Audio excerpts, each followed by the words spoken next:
Hey folks, I'm back with another game review from Patreon, and today we'll be looking at a game submitted by Festivity, playing black here, that features a really interesting opening and one that I really want to talk about. So here we have basically a type of French where black plays a very early b6. And the point of this move order, in my opinion, is to get a very closed position right out of the opening and then hope to outplay white in a very blocked up position. So we'll talk a little bit about the pros and cons of this approach, because I feel like it really doesn't work out for black in this game, and I think it could lead to an interesting discussion about whether these openings are worth playing. So this game continues bishop b7 here, bishop d3. White has many different ways of developing, but this is pretty typical. And now black goes d5. And this is kind of black's idea to induce white to close the center with e5, where we get a French type of structure. So now black plays c5, c3. We get knight e7. Here black is following a kind of typical plan of bringing this knight to c6, so that this knight on b8 can do one of two things. Either develop to d7, where it can put pressure on white's center, or support a future bishop a6 move, which is a pretty typical idea where black tries to trade off these light square bishops. Of course, the light square bishop is black's worst piece. And then long term, black tries to use the kind of better structure and better dark squared bishop to play for this like long-term advantage. I should note that the immediate bishop a6 is often a blunder in these positions in view of taking and then queen a4 check. So this is a very important tactic to watch out for, and this is why black often needs to kind of develop first before going for this bishop a6 plan. Okay, so here white plays what I would say is a pretty dubious move, bishop to g5. And I would say this one is dubious because after black plays a really natural move h6, white's attendant follow-up seems to be bishop h4, which allows black to play g5 and kick this bishop to g3. And as we'll see, the bishop on g3 is simply not really well placed. The bishop is staring into its own pawn. It has no clear targets, and in fact, one day could be a target itself. So instead, what I would suggest for white here against this system, I think white has different options here, but let's quickly flip the board. One simple plan is to play knight d2 in this kind of position, or for example, white could castle first and put the rook on e1, which is a pretty typical spot for the rook, and then from here play either knight d2, knight f1, knight g3, just a typical developing plan where white brings the knight to the king side and eventually plays on the king side. Or it's also possible to develop the knight to a3 in these positions, threatening a possible knight b5, let's say black plays a6, and then putting the knight on c2, where the knight does a great job of defending the center, and then white can develop the bishop somewhere to like e3 or f4, and again white has a nice space advantage here and can one day play on the king side. Another way for white to play these positions is to simply advance the h-pawn with h4. And the idea of this one is to take more space on the king side, possibly induce some weaknesses by trying to push the pawn all the way to h6, and then eventually lifting the rook via the h-file and then putting it somewhere on the g3 square based on what black does, and then the rook can actually be very active via this rook lift. So there's different ways for white to kind of play these positions and I think get really interesting play. But like I mentioned, bishop g5 is played in the game, and this doesn't really work out for white. So h6, g5, bishop to g3. Black continues the plan with knight c6, white castles, black plays knight d7. And here white does something that I think is really ill-advised. White plays bishop to b5 with the intention of actually trading off this bishop. Bishop takes c6. And I think this is a very serious strategic mistake because white is essentially trading off their best minor piece. This light square bishop is very good, much better than black's light square bishop. And after the trade of bishops, black now has an unopposed light square bishop, which can one day become a good piece. And like I mentioned, white is just left with the rest of their minor pieces, especially this bishop on g3, is not very good. So again, instead, white should have done any number of developing moves. I think knight a3 is reasonable, rook e1, etc., and so on. And I still think white has the better game. But after bishop b5, I think black is already doing really well. Now here's where things get interesting. So white trades the bishop, plays rook e1, bishop e7, and now king h1. King h1 I don't really understand. Not sure what white's idea here is. Maybe they wanted to bring the knight back to g1, really not sure. But here I think it's kind of black's turn to make a pretty serious strategic mistake. And that is castling. And this is kind of the problem with the setup, because it's not usual that castling kingside can be considered a strategic mistake. But once we've advanced our pawns like h6 and g5, we have to understand that the kingside now has been weakened for the rest of the game.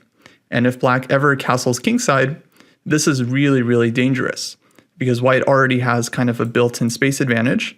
The pawn structure is pointed towards the kingside. That already means that white's pieces are naturally going to have an advantage and have a really easy time of targeting the kingside. But because black has weakened the kingside structure with h6, g5, what this also means is that white's pieces now have very, very clear targets. And so black's king just becomes pretty much a sitting duck on g8. So what should have black done instead? Well, I think the best move here would have been the move h5, where black is simply threatening to play h4 and trap white's bishop, and is actually forcing white to make some kingside concessions, because black wants to play h4, black wants to play g4, and simply get the pawns rolling on the kingside.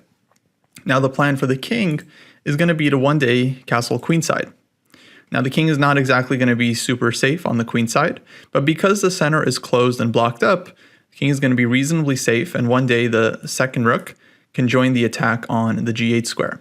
So for this, of course, black will have to play queen c7, get the queen out of the way, and then castle.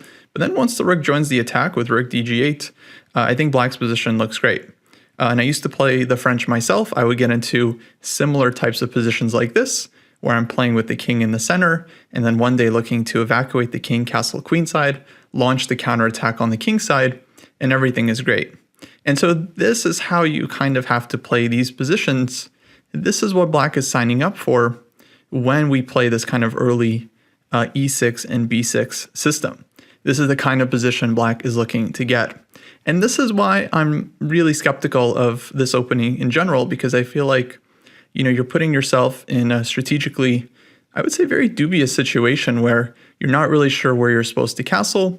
A lot of times you have to leave the king in the center. And this can be a very fun and dynamic way to play chess.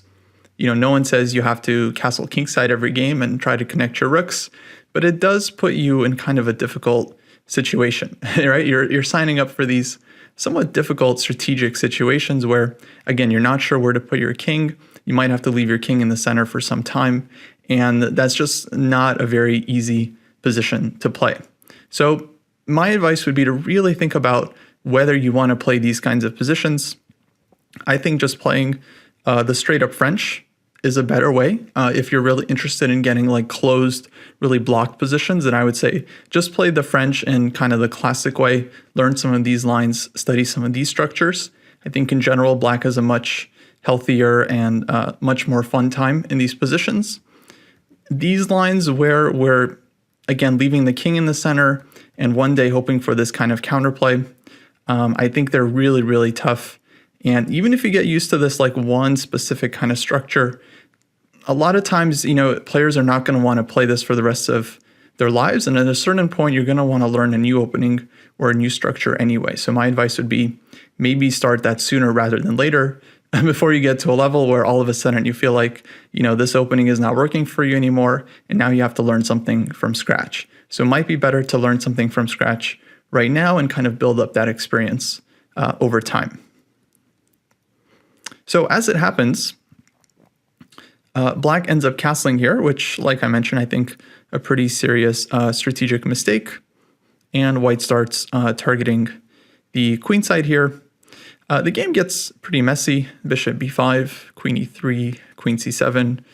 White is able to take over the c-file. So this queen c7 move definitely a little bit careless, as white is able to just take the c-file with tempo.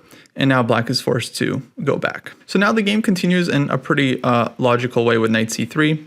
I also wanted to mention that earlier, back at this moment, instead of queen d3, maybe a better choice would have been to actually use this open g1 square for white's knight, with the idea of pushing f4 here and looking to open up black's king side. And I think if white had found this plan, which might include putting the rook back on f1, black's king would immediately start feeling very unsafe. Instead, we end up getting a battle on the queen side. And white ends up taking on b5, leaving black with some weak pawns. Trading rooks, rook c1, rook comes into c7, rook d8, queen b3. And I actually think black still has some reasonable chances here, even though white's heavy pieces are very active. The problem in white's position is still this bishop on g3, knight on f3. These pieces are definitely not good. They're very passive, and this ends up really hurting white's position later on. So now black goes for the endgame with queen a4, which I think definitely a very reasonable choice. White plays h4, black trades, puts the king on f8 to kind of improve and defend the bishop, takes on g5, knight d2, and now black plays actually I think quite a decent move here with f6, just trying to get some counterplay for the pieces, as the knight on d7 is very passive, it's very bad, it has no prospects, but after the move f6, the knight actually has a target. So there's just one other moment I want to discuss here in this game. As white plays knight b1 in this position, which I'm not sure if that's the best move, and here instead of taking on e5, which seems to be the idea when we play f6, black starts playing, let's say, the restriction game, goes b4, white plays f4, and now f5. And what ends up happening is that basically white's space advantage kind of lasts the whole game. Of course, we get into a messy time scramble. This was a rapid game, and yeah, both sides end up making lots of mistakes from here. But essentially, white definitely deserves to win the game at this point, and basically just their space advantage in the long run should definitely tell. So what should have black done? Well, after playing f6, I definitely think black should have just taken on e5.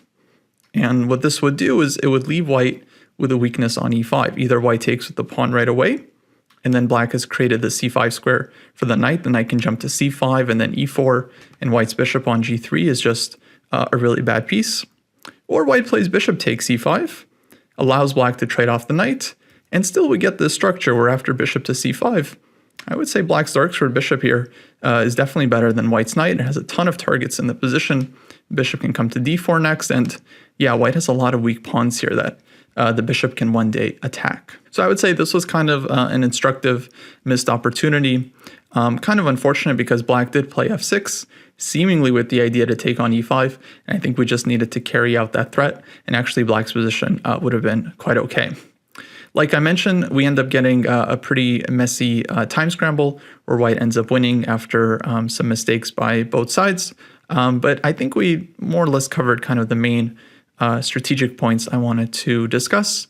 Long story short, this opening is playable, but it's tough to handle, and it's definitely not for everyone. It leads to these very stodgy strategic positions that are really difficult to play.